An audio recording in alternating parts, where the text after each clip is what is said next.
Hello, welcome to our lesson today, and we shall look at strand 4, political systems and governance. I'm your teacher, Paul Kuria. Welcome. We shall look at the substrand traditional forms of government. And before we start, I want you to think about this key inquiry question. How are communities being governed in the past? How are communities being governed in the past? In a minute or two, think about that key inquiry question. We have to know what are the specific learning outcomes. By the end of the substrand, you, my good learner, should be able to, 1, describe traditional forms of government of the Buganda and the Nyamwezi in Eastern Africa. 2, you should be able to compare traditional forms of government between the Buganda and the Nyamwezi. And 3, you should be able to value aspects of good governance in traditional societies. Let's first define what's political system.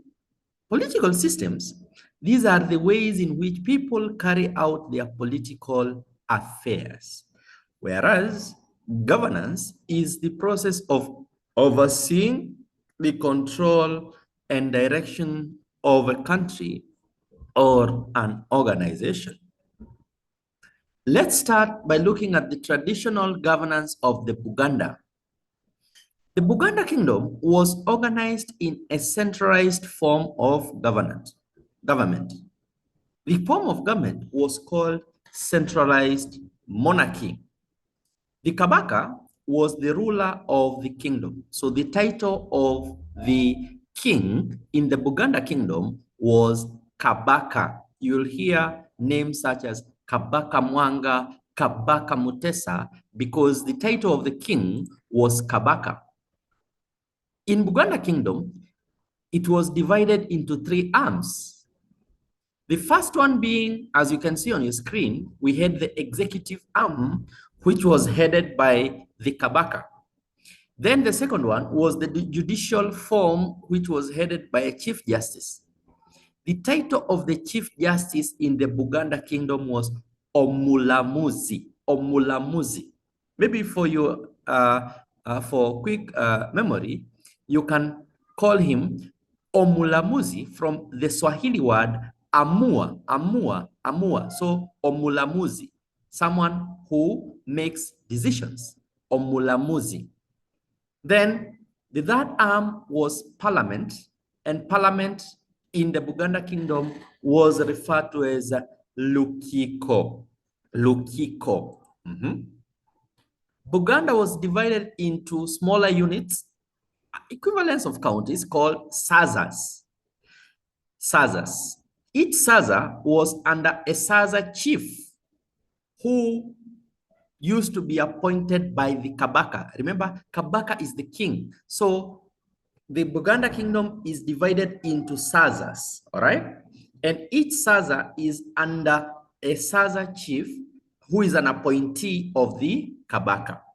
Sazas were further subdivided into smaller units called Gombolola.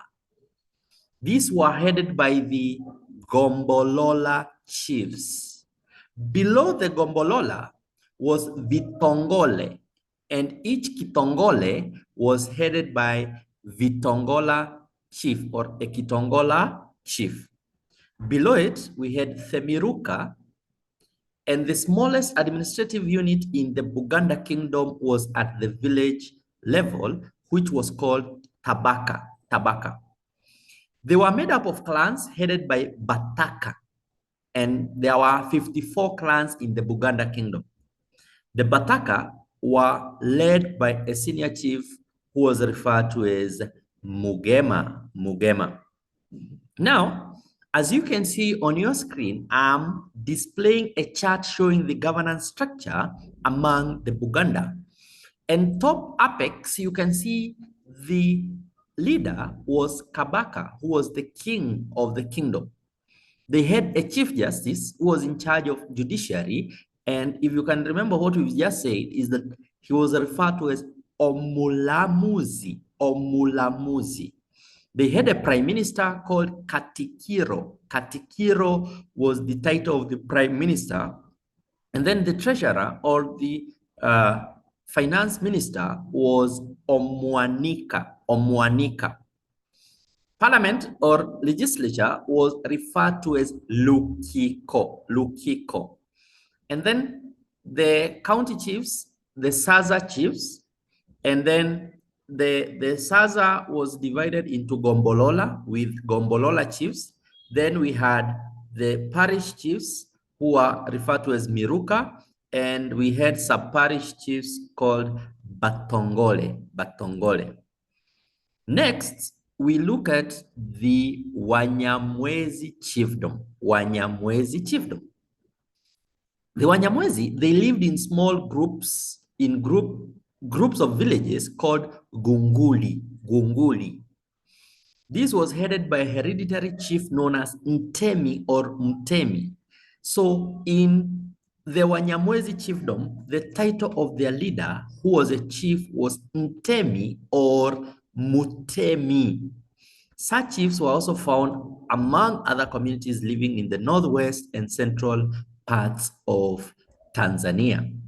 Then Ntemi was chosen by a headman called Mugabe, and then Ntemi or the central ruler was assisted to rule by a council of elders referred to as Wanyamfala. Wanyamhala. Wanyamfala. So the Ntemi was also a military and a religious leader, and when it came to spiritual matters, he was highly respected and he was regarded to as a priest. In the Nyamwezi chiefdom, there were other important leaders whom you can see on your screen. The first one was Minule. Minule ensured that taxes were paid in the Nyamwezi chiefdom. We had the Buganwe, who carried out religious ceremonies and functions. Another very important leader was Kikoma. He was in charge of passing of news in the chiefdom. Mtwale prepared the army for war, and then Mteko acted as a spy and got information about the enemies. Let's look at the similarities between the Buganda and the Wanyamwezi traditional forms of government. One similarity is that in both, leadership was hereditary, meaning it used to be passed from maybe the parent to the son and going down that way. It was hereditary. In both, power was controlled under the head leader. We said they both had centralized form of governance. They had centralized form of governance where power was controlled under the head leader. Now, both Kabaka of the Buganda kingdom and Ntemi of the Nyamwezi chiefdom controlled trade. So both Kabaka and Ntemis controlled trade.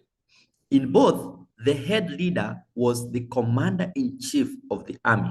So in Buganda, the Kabaka was the commander-in-chief of the army, and in the Nyamwezi, Ntemi or Mtemi was the commander-in-chief of the army.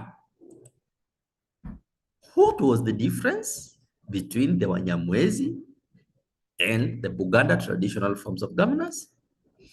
One, Buganda was ruled by a hereditary king whose title is Kabaka, whereas the Nyamwezi was ruled by hereditary chiefs. So that's a main difference, that Buganda, they had a king, in Nyamwezi, they had a chief. Buganda was a kingdom, whereas Nyamwezi was a chiefdom. My good learner, thank you for listening. Keep on tuned for more videos, for more updates, and for more learning. I've been your online teacher, Paul Kuria. Thank you and goodbye.